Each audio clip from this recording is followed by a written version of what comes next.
going to be my YouTube video about ghost stories that you can use at the campfire.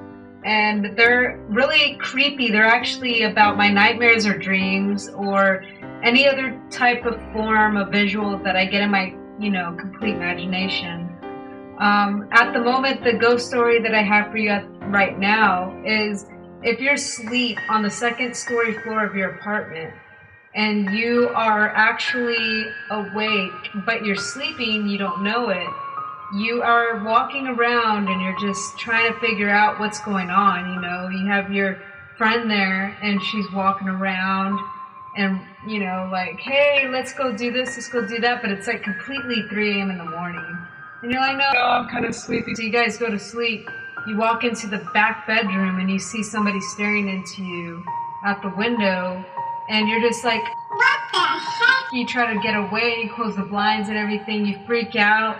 You're just like completely distraught. And you're like, oh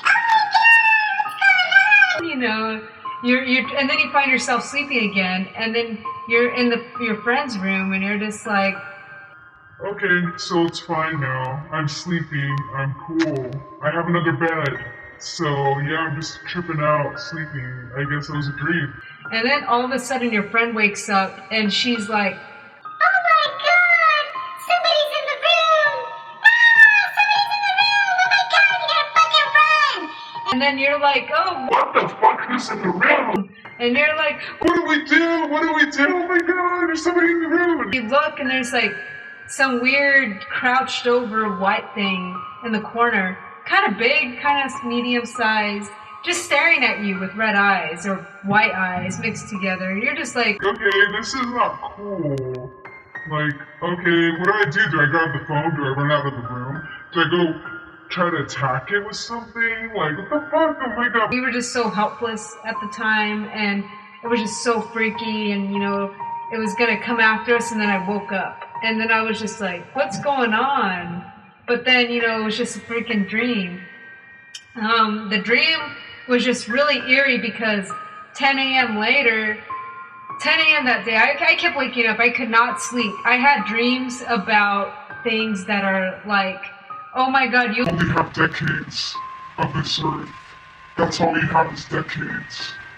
What do you mean decades? You have to live your life now. You only have a few decades left. I don't know if it's decades for me or if it's decades for the world, but that kind of creeped me out because at 10 a.m. in the morning, after a long night of tossing and turning and trying to sleep and waking up thinking there's something in the room, I freaking woke up and I made some breakfast and eggs. I get a freaking 00000 phone call at 10:23 a.m. And I try to answer, but it just went to missed call, and I didn't want to call a 0000000 number. It was kind of fucking nuts. I don't know what that was. It could have been anything. What if it was some kind of plain, phone call when you answer and there's nothing but static or silence or maybe even like just a light buzz. It was just really insane. And I just did not understand. It was a mere coincidence that it happened. But that really freaked me out. I've been creeped out all morning. I don't know what kind of ghost story I just told you, but you can use that and you can scare all your freaking friends. Just say, don't go into your bedroom at night because there might be something peering through the window with your half-open Venetian blinds and you're just looking through and they're staring at you. Or you can freaking fall asleep and wake up with something in the corner staring at you, crouched in the dark alleyway of your bedroom. You know what I mean? It's freaking nuts like that. It feels like you're walking out in your alleyway and you see stuff like that. It just freaked me out. Especially that weird phone call. I didn't call it back. I don't want to know what's on there. I don't want to know who answers the phone. I just do not want to call it zero number. That's all I know. But whatever it was, I feel like there was something there at the moment. Because my friend that day, she didn't even sleep at all. She was tired the next day. She was completely drinking coffee after coffee. Usually 2 mugs of coffee, she would be hyper. But after 2 mugs of coffee, she made more coffee. And I was surprised. I was like, what's going on? Why are you making so many coffee? She was just laying there and stuff. And I was just asking her, are you sure you're okay? Did you sleep? She's like, I slept, but I didn't sleep. it was one of those things. She felt tired. she said she blamed it on the alcohol 2 nights before. I don't really believe that it was the cause because I wouldn't drink alcohol and I woke up hyper as fuck. I didn't even drink coffee. I don't even drink coffee and I'm hyper.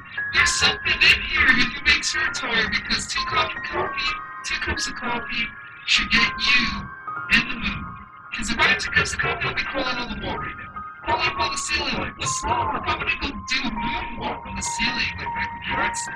That's what I would do. You know what I'm saying? That's what coffee and energy drinks do to me.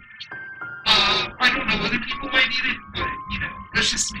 So I don't know what the heck, you can use that freaking camp story with the ghost thing. And if you like that video, you know, you can subscribe and stuff. And I can make a lot more, because I have a lot of horror stories. Freaking dark, sinister, Halloween type stories you can tell at the campfires. I'm very good at it. I'm awesome at it, so you could stay tuned for it. Because Halloween's coming right around the corner.